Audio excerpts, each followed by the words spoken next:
ഈ 2026 നിയമസഭാ തിരഞ്ഞെടുപ്പിൽ പറവൂർ മണ്ഡലം, അതായത് വടക്കൻ പറവൂരിൽ, അവിടെ ചില സംഭവങ്ങളൊക്കെ ഉണ്ടാകുന്ന ലക്ഷണമാണിപ്പോൾ കാണിച്ചു തുടങ്ങിയിരിക്കുന്നത്.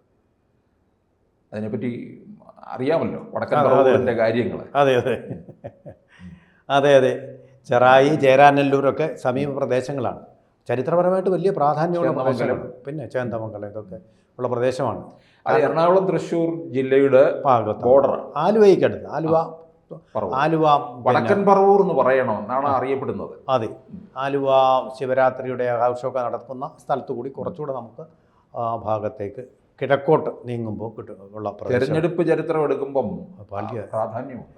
EVM ആദ്യമായിട്ട് പരീക്ഷിക്കപ്പെട്ട സ്ഥലമാണ്.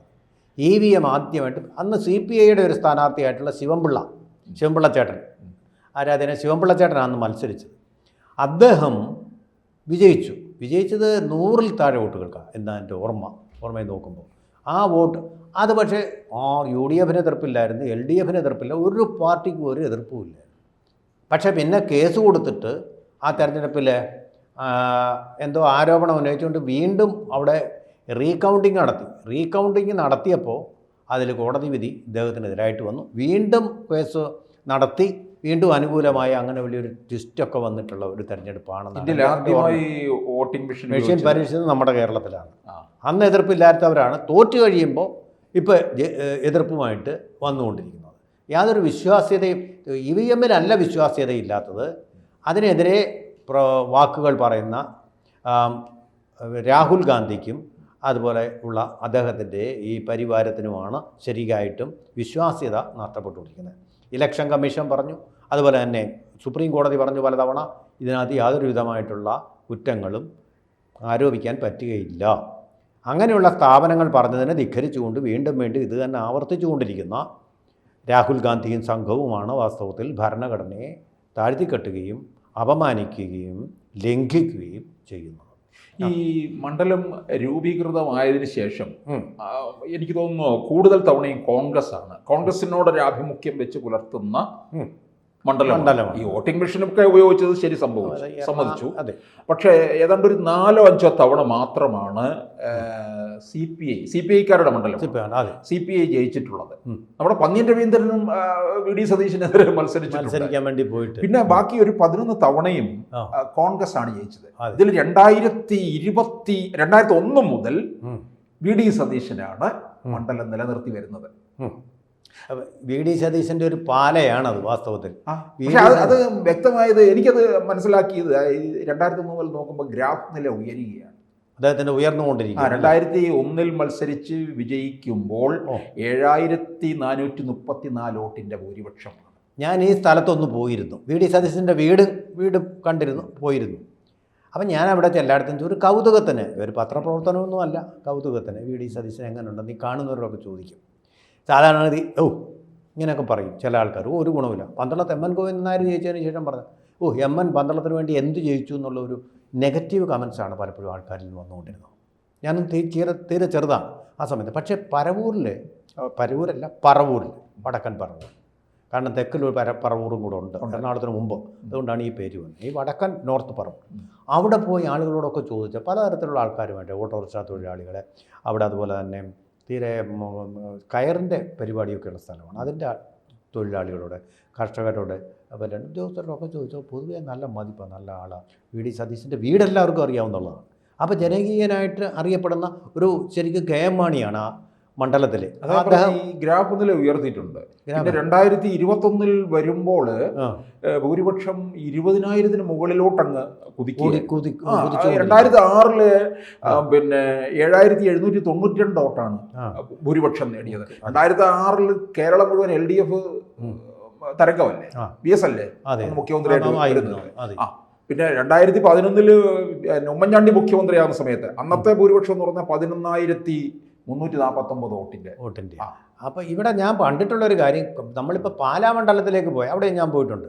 മണ്ഡലത്തിൽ പോയി കഴിഞ്ഞാൽ നല്ല അമേരിക്കൻ രീതിയിലുള്ള റോഡുകളും, ഈ റോഡുകൾക്ക് സൈഡിൽ ഇങ്ങനെ പൂച്ചെടികളും വെച്ച് പിടിപ്പിച്ചിരിക്കുന്നത് നല്ല ഭംഗിയുള്ള അന്തരീക്ഷമാണ്. പൂച്ചെടികളൊക്കെ കുറേ പോയി, വെള്ളപ്പൊക്കത്തിൽ റോഡിലേക്ക് വെള്ളം കയറി, കുറേയൊക്കെ നശിച്ചു പോയി, വൃത്തികേടായി, ചിലവൊക്കെ റോഡുകളും മോശമായി. പാലാ തൊടുപുഴ റോഡൊക്കെ കുറേ ഭാഗങ്ങൾ ഇപ്പോൾ അറ്റകുറ്റപ്പണി ഒക്കെ നടക്കുന്നുണ്ടായിരുന്നു, പിന്നെ അത് കുഴിയായി മോശമായിട്ടുണ്ട്.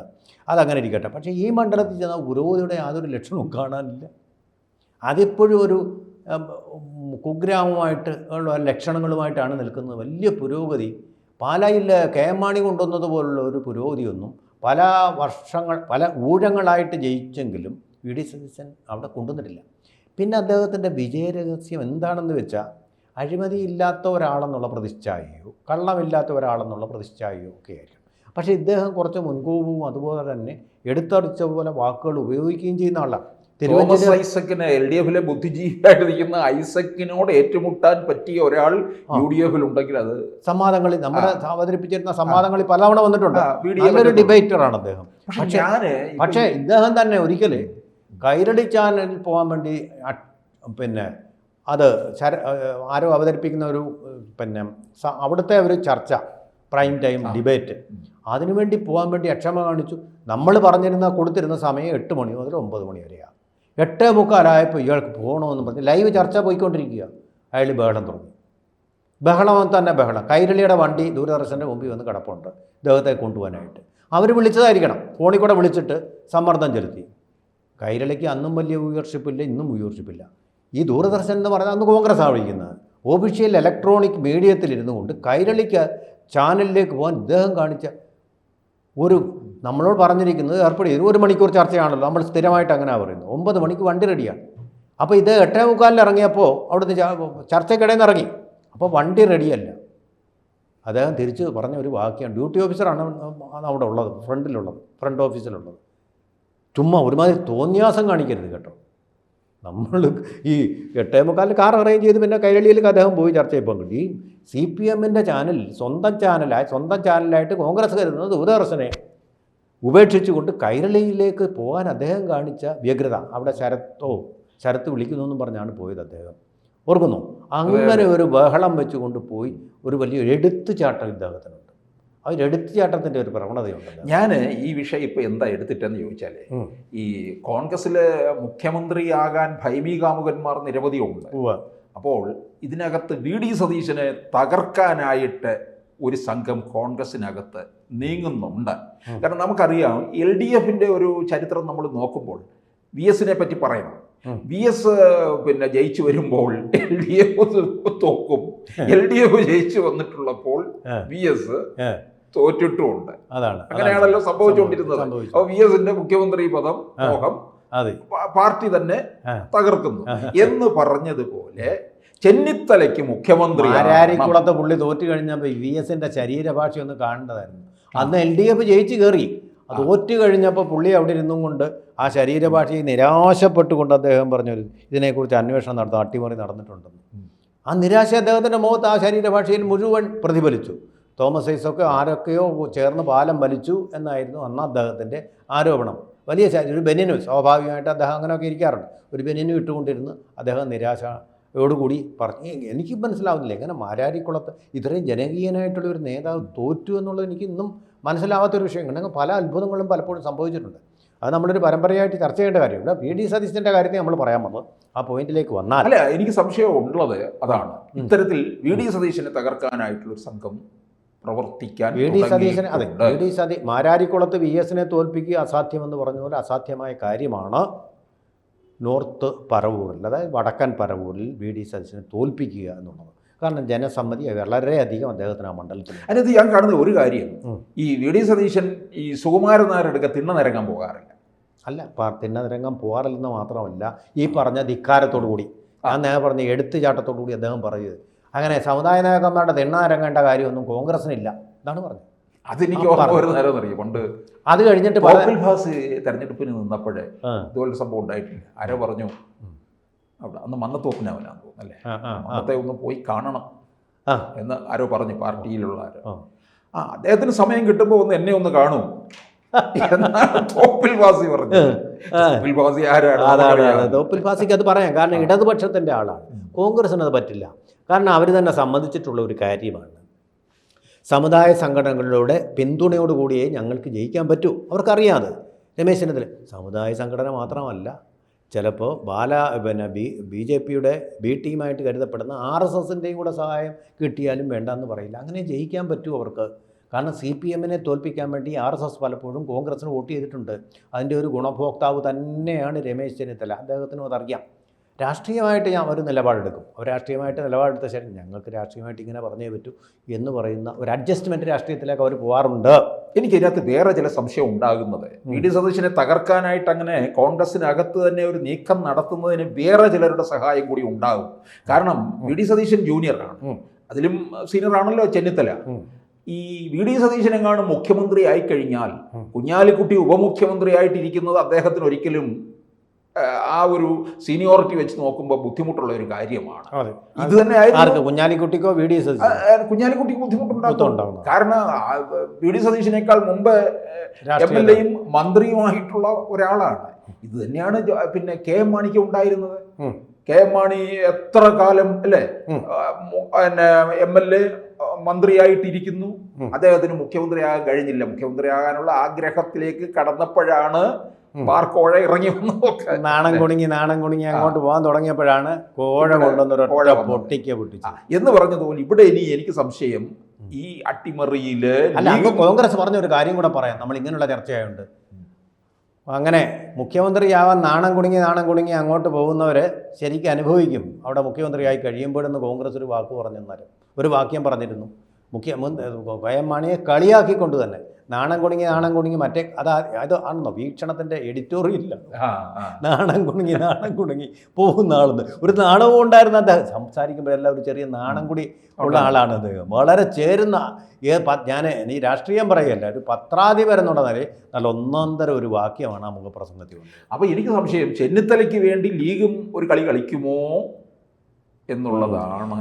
ലീഗ് കളിക്കും. ലീഗ് മാത്രമല്ല കളിക്കുക, ഇനി കോൺഗ്രസിനകത്ത് തന്നെ അദ്ദേഹത്തോട് എതിർപ്പുള്ള സുധാകരൻ വിഭാഗക്കാരുണ്ട്. ഇദ്ദേഹം നമുക്ക് പച്ചയായിട്ട് പറയേണ്ടി വരും. സമുദായം വളരെയധികം സ്വാധീനിക്കുന്നുണ്ട് കേരള രാഷ്ട്രീയത്തെ. നമ്മൾ മറച്ചു വെച്ചിട്ട് കാര്യമില്ല. നമ്മൾ നിലവാരമുള്ളൊരു ചർച്ച നടത്തുകയും രാഷ്ട്രീയ നിലവാരമില്ലാത്തതാവുകയും ചെയ്തിട്ട് കാര്യമില്ലല്ലോ. നമുക്കും ആ നിലവാരത്തിലേക്ക് താഴാം. അദ്ദേഹം ഒരു നായരാണ്. അദ്ദേഹത്തെ തോൽപ്പിക്കാൻ വേണ്ടി ഇപ്പോൾ സുധാകരൻ്റെ ഭാഗത്തുള്ള ഒരു നല്ല വിഭാഗം ആൾക്കാരുണ്ട്. അവർക്കിവിടെ വോട്ടുണ്ടെന്നല്ല, അദ്ദേഹത്തിനെ അനുകൂലിക്കുന്ന ചില ആൾക്കാർ ശ്രമിക്കാൻ സാധ്യതയുണ്ട്. ഇനി പിന്നെ ഈ പറഞ്ഞ സമുദായത്തിൽ തന്നെ വീണ്ടും സമുദായത്തിൻ്റെ പേര് പറയാൻ എനിക്ക് മടിയുണ്ട്. രമേശ് ചെന്നിത്തലയെ അനുകൂലിക്കുന്ന ചിലരുണ്ട്. അദ്ദേഹം മുഖ്യമന്ത്രിയാണ്, ഈ മണ്ഡലത്തിലും കാണും അവരുടെ സഹായം. പിന്നെ വേറൊരു പ്രധാനപ്പെട്ട കാര്യമെന്ന് പറയുന്നത് NSS ഇപ്പോഴത്തെ സുകുമാരൻ നായർക്ക് ഇദ്ദേഹത്തെ കണ്ടുകൂടാ. NSS വലിയ സ്വാധീനമുണ്ടെന്നല്ല പറയുന്നത്. അദ്ദേഹത്തിൻ്റെ ഒരു ആനുകൂല്യവും അനുഗ്രഹാശിസും എല്ലാം കുറേ വോട്ടർമാരെ സ്വാധീനിക്കും. എന്തായാലും വലിയ സ്വാധീനമല്ല, ചെറിയ സ്വാധീനം മതി തോൽവിയൊക്കെ സംഭവിക്കാൻ. അപ്പോൾ ചെറിയ വോട്ടിന് ഇദ്ദേഹത്തെ തോൽപ്പിക്കാൻ NSS വിചാരിച്ചാലും കഴിയും. അതുകൊണ്ട് VD സതീശൻ ഈ പാഠങ്ങളൊക്കെ പഠിപ്പിച്ചുകൊണ്ട് അങ്ങ് വലിയ വ്യായാടി വിപ്ലവങ്ങളെന്ന് ഘോരമായിട്ട് പറയാതെ കുറച്ചൊരു അവധാനതയോടുകൂടി പോകുന്നത് അദ്ദേഹത്തിന് കൊള്ളാം. KM മാണിയൊക്കെ അങ്ങനെ ആയിരുന്നു. ആരെയും വെറുപ്പിക്കില്ല, ഉമ്മൻചാണ്ടി ആരെയും വെറുപ്പിക്കില്ല. പക്ഷേ VD സതീശൻ ഈ മണ്ഡലത്തിൽ അതുപോലെ ജയിച്ച് കയറുന്നുണ്ട്. പക്ഷേ അദ്ദേഹം ആളുകളെ വാക്കുകൾ കൊണ്ട് വെറുപ്പിക്കും. ആ വാക്കിൽ ഒരെടുത്തുചാട്ടമുണ്ട്. അത് അപകടം ചെയ്യുന്ന ഒരു കാര്യമാണ്. മനസ്സിലല്ലേ? ഏക്കിലസ് ഹീൽ എന്ന് പറയുന്ന പോലെ, ഏക്കിലസ് എന്ന് പറയുന്ന ശക്തിമാനായിട്ടുള്ള ആൾക്ക് ഏറ്റവും ദുർബലമായിട്ടുള്ള ഭാഗമാണ് ഹീൽ എന്ന് പറയുന്നത്. അതെ. അപ്പോൾ എന്ന് പറയുന്ന പോലെ അദ്ദേഹത്തിൻ്റെ എടുത്തുചാടിയുള്ള ഈ വാക്കുകൾ നമ്മളോടന്ന് പറഞ്ഞാൽ തോന്നിവാസം കാണിക്കരുത്. ഒരാവശ്യമില്ല അദ്ദേഹം പറഞ്ഞ അനാവശ്യമായിട്ടുള്ള വാക്കുകളാണ്.